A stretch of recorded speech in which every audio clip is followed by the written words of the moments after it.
اعوذ باللہ من الشیطان الرجیم بسم اللہ الرحمن الرحیم۔ تمام دیکھنے اور سننے والوں کو السلام علیکم۔ پیارے دوستو، سائنس کی نظر میں تدفین کے ایک دن بعد یعنی ٹھیک 24 گھنٹے بعد انسان کی آنتوں میں سے ایسے کیڑوں کا گروہ سرگرم عمل ہو جاتا ہے جو مردہ کے پاخانہ کے راستے سے نکلنا شروع ہو جاتا ہے، ساتھ ہی ناقابل برداشت بدبو پھیلنا شروع ہو جاتی ہے جو دراصل اپنے ہم پیشہ کیڑوں کو دعوت دیتے ہیں۔ یہ اعلان ہوتے ہی بچھو اور تمام کیڑے مکوڑے انسان کے جسم کی طرف حرکت کرنا شروع کر دیتے ہیں اور انسان کا گوشت کھانا شروع کر دیتے ہیں۔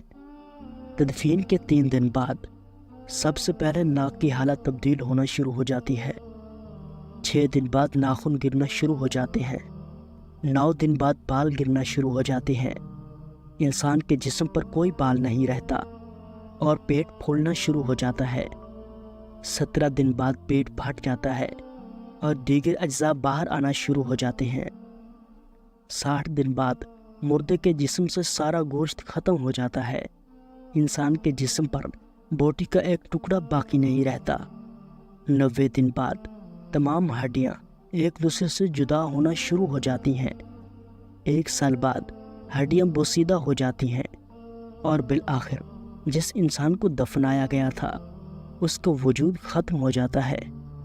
تو میرے دوستو، غرور، تکبر، حس، لالچ، گھمنڈ، دشمنی، حسد، بغض، جلن، عزت، وقار، نام، عہدہ، بادشاہی، یہ سب کہاں جاتا ہے؟ سب کچھ خاک میں مل جاتا ہے۔ انسان کی حیثیت ہی کیا ہے؟ مٹی سے بنا ہے، مٹی میں دفن ہو کر مٹی ہو جاتا ہے۔